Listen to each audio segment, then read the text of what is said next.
Charlie, great to see you. Good to see you too. And it's so funny, I'm looking at your face. It's beaming, eyes are, bright and everything. How did you get yourself prepared to play this character, man? It seemed impossible. I got to say, it was a dark and troubling process of research and preparation. For about the first 6 weeks, I just thought it was going to be impossible for me to play this guy. I just couldn't find him. I didn't understand him. I didn't know who he was. And then, little by little, it's hard to even know how it happens, but little by little, I would just break through. I got to read I actually do know, when I read his medical records, which was like a tome like this, I mean, I said, all right, I need to know every single thing from a psychoanalytical point of view, what the experts thought of him, and that really started to create a clearer picture.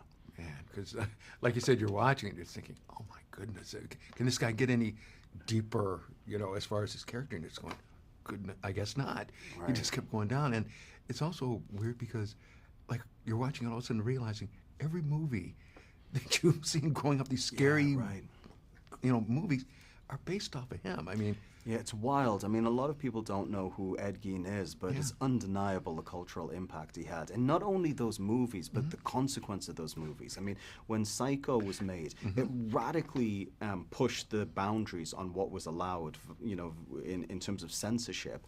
But it also was a departure from the way we explored monsters in film. I mean, monsters prior to Psycho were Dracula and Frankenstein. And after Psycho, we became the monsters, which is a huge pivot.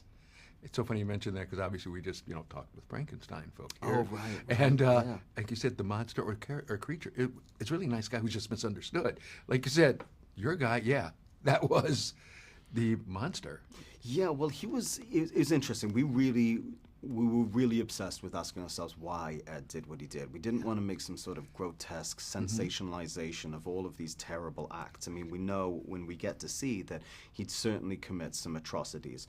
But what we were really interested in exploring, and we thought the value of making something about a man like this, was to really understand, like from a deep human condition perspective, like why he was doing what he was doing. And it came down to abuse, isolation, exposure to really dark images, and then, of course, tragically, his untreated mental illness. Right, because just when you said that, because since you hinted on, I will bring up the same thing, like with this mom, you're just sitting there going, okay.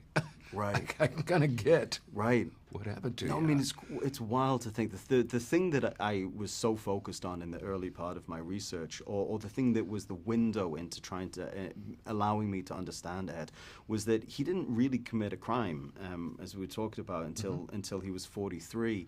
And his first crime was to go dig up his mother after she'd been dead for 2 years, because she was the only person he had in his life, and he just couldn't bear the isolation that he'd been left in. And so, I mean, it's a perverse and like a kind of crazy thing to do. Obviously, go up and dig up a corpse, but it just speaks to the amount of pain and loneliness that he was having to endure.